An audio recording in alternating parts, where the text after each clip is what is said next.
Today I'm going to look at and answer the question whether or not the God of the Bible is evil.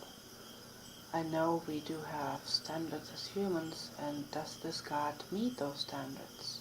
When we look at the Bible, we see the character that's called God, and he shows up first in Genesis, creating everything. And when he does so, he also creates a garden in which he places humans, the first pair. He also creates a tree in the middle of the garden, and that tree is off limits. He tells them that they would die, but it is indeed the tree of the knowledge of good and evil, which in turn means that those two did not have the knowledge of good and evil. When the serpent tells them that the tree will open their eyes and give them just that knowledge, the serpent is actually the only one not lying to them. God was lying to them because when they try, eyes get opened and they start to understand good and evil instead of dying like God had predicted. So God had been lying, the serpent had been truthful, and at this point they are being thrown out of the garden so that they would not also become immortal. That is actually another interesting point, because if you say that they were immortal beforehand, there wouldn't have been a tree of everlasting life in the garden. It would not have made sense. They would have been immortal anyway. So not only is this character God a derelict father who puts the poison in the middle of the garden with his very naive creation, he also is the first liar in the book. The serpent was literally the only one telling the truth in this scenario. And God turns around, and instead of owning up to it, he blames the serpent and the humans. With that, he throws them out, and everything goes downhill from here. The next passage we're going to have a look at is Numbers 31. Since it's a relatively long passage, I'm going to read it. I'm also trying to make sure that nobody can say that I'm taking things out of context.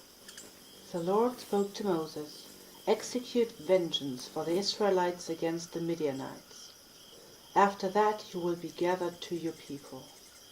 So Moses spoke to the people, "Equip some of your men for war. They will go against Midian to inflict the Lord's vengeance on them. Send 1,000 men to war from each Israelite tribe." So 1,000 were recruited from each Israelite tribe out of the thousands in Israel. 12,000 equipped for war. Moses sent 1,000 from each tribe to war. They went with Phinehas, son of Eleazar, the priest, in whose care were the holy objects and signal trumpets. They waged war against Midian, as the Lord had commanded Moses, and killed every male.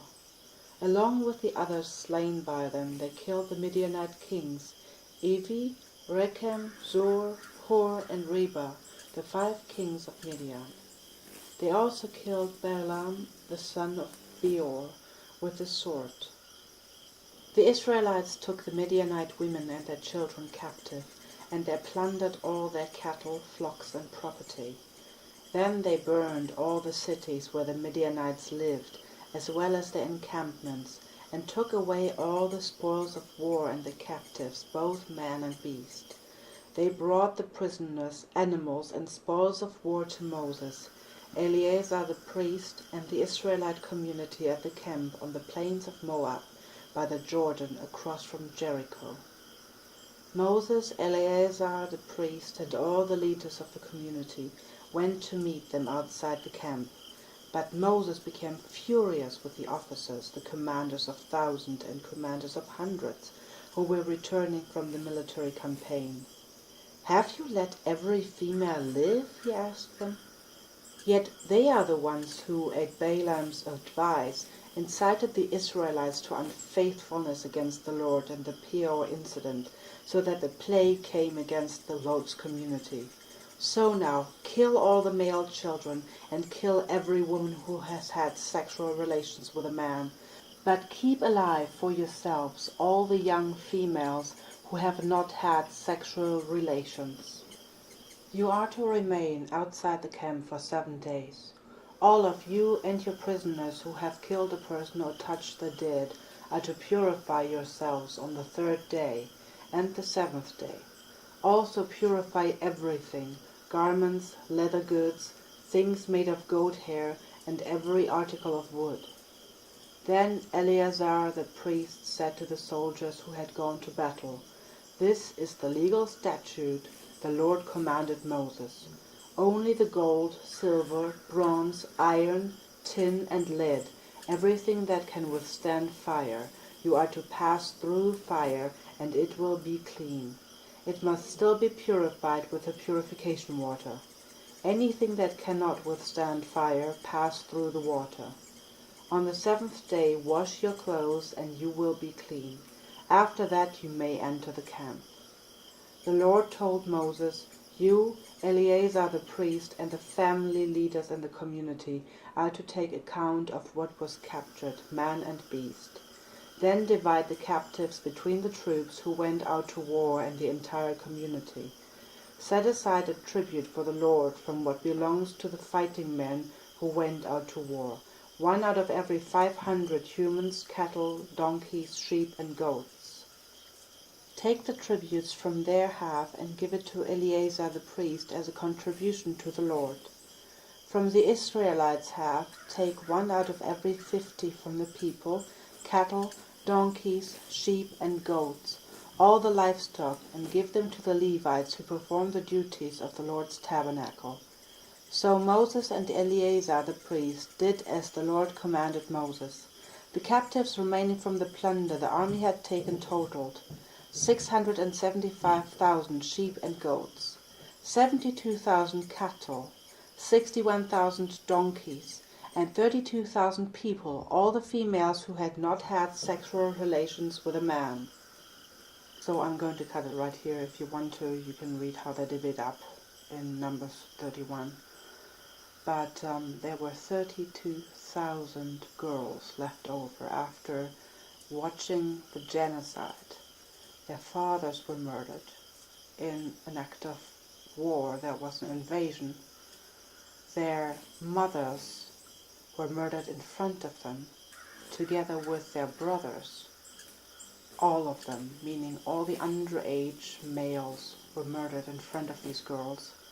And given the tradition of marrying girls of relatively young, that means that all those girls were underage. You'd have infant girls to preteen girls, and they would then be divided up among the people who killed their families. Think what you want about the God of the Bible, but I don't think anybody can say that genocide, murder, rape, and essentially sex slavery are in any way good. I would always consider those things evil, regardless of who does it.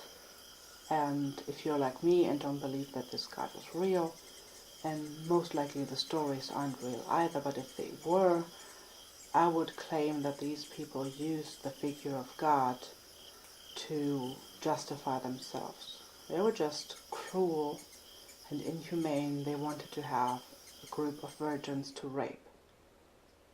With that said, if this is the God of the Bible actually commanding it, this God is not only the derelict father from the beginning, but also endorsing rape, sex slavery, invasion, and murder, and genocide, of course, and that cannot be considered good. But, oh wait, I hear you say, that's the Old Testament. Yes, that was different, it was a different time, but God doesn't really get much better if you look at the New Testament, if you believe that Jesus is indeed God. These two passages here are essentially describing the same situation, so I'm going to read them back to back. When Jesus left there, he withdrew to the area of Tyre and Sidon. Just then a Canaanite woman from that region came and kept crying out, "Have mercy on me, Lord, Son of David. My daughter is cruelly tormented by a demon." Yet he did not say a word to her. So his disciples approached him and urged him, "Send her away, because she cries out after us." He replied, "I was only sent to the lost sheep of the house of Israel." But she came, knelt before him, and said, "Lord, help me." He answered, "It isn't right to take the children's bread and throw it to their dogs." "Yes, Lord," she said, "yet even the dogs eat the crumbs that fall from their master's table." Then Jesus replied to her, "Woman, your faith is great. Let it be done for you as you want." And from that moment her daughter was cured. He got up and departed from there to the region of Tyre and Sidon. He entered a house and did not want anyone to know it, but he could not escape notice. Instead, immediately after hearing about him, a woman whose little daughter had an unclean spirit came and fell at his feet. Now the woman was Greek, a Syrophoenician by birth, and she kept asking him to drive the demon out of her daughter. He said to her, "Allow the children to be satisfied first, because it isn't right to take the children's bread and throw it to the dogs." But she replied to him, "Lord, even the dogs under the table eat the children's crumbs." Then he told her, "Because of this reply you may go. The demon has gone out of your daughter." When she went back to her home, she found her child lying on the bed, and the demon was gone. Now the problem here is indeed racism. Is Jesus a good person here? No, not necessarily. Especially in the Matthew passage. She runs after them. She begs and pleads so much that the disciples are essentially embarrassed. They tell him to just send her away. But she keeps begging, she throws herself down at his feet. And then he essentially compares her to a dog with his little metaphor here. He says, "You're a dog, you're not worth it. You're one of the dogs of the children." And she goes, "Yes, but even the dogs get things." So she's literally degrading herself, making herself subhuman, so that Jesus would respond and help her. She has to go to that level. For him, that's not an issue at all. He could have just gone, "Okay, sure." Snapped his finger and said, "That's it." Even without snapping, he just basically had to think about it and the child was cured. But no. He has this woman beg.